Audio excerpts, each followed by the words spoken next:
Dit is hem, de bruine vlekte Amerikaanse rivierkreeft. Hij is net de enige.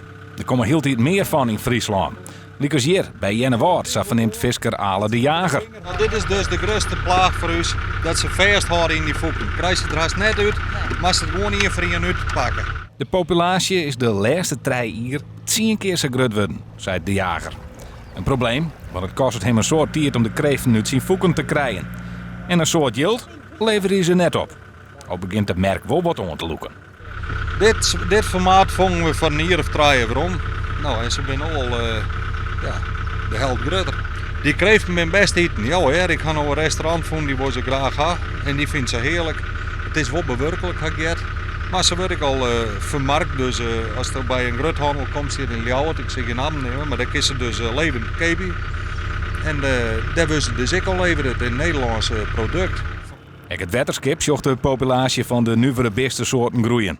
Nevens harren is het een complex aan factoren dat veroorzaakt. Ja, kennelijk zijn de omstandigheden dusdanig dat deze dieren zich heel erg thuis voelen in ons water. Dat kan te maken hebben met klimaatverandering of andere omstandigheden. Dat weten wij ook altijd niet precies. Maar het is wel duidelijk dat het wetterskip de laatste 2 jaar behoorlijk meer energie moet steken in die plaagsoorten, zoals wij ze dan noemen. Hè? En rivierkreeft is daar dus één van. Ale de Jager had wel een idee waar het van komt.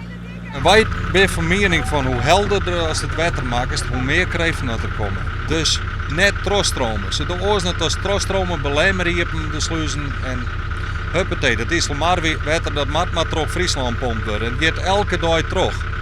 En wij verbeelden dus dat daar terug het wetter eren wordt, de visstand neemt al en vooral de snoekbeers niet. En de sport krijgt er ook wel last van. Wij vernemen het ook al. Dit spul dat komt er een heel prote en de zwartbekgrondel. Die is ik echt in opmars. Nou, die verzeer ik nooit. Dat ik een funeste vis keer. Want die fret het goed weer van orenvis. Door net als het wetter maken sardé en erm. En dan krijg je dit soort spul erin.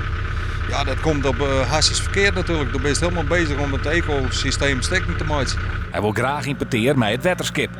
Die uitnodiging wordt onvaard. Ja, op zich natuurlijk prima. Als wij een uitnodiging krijgen, dan gaan wij. Dat doen wij altijd. Maar wij hebben een overleg met zowel de sportvissers als de beroepsvissers. Dat hebben we een aantal keren per jaar. En toevallig nou net in juni hebben wij een overleg met ze over dit soort zaken.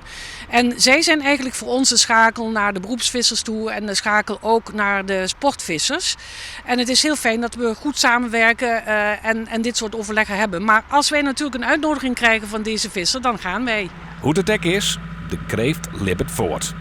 Ze kunnen behoorlijk onder maat wezen en binnen elkaar agressief en harde beet. Die gewoon tot bloeden, zeggen wij, dat met z'n zien. Het is al iets bezig. Hoe krijgt dat dit had? Dan kun je zijn grut niet. En het een iets bij hem bij de tenen of bij de vinger pakt, het net best. Ding komt de tjen dus, als jou het wetter ingaan komende simmer.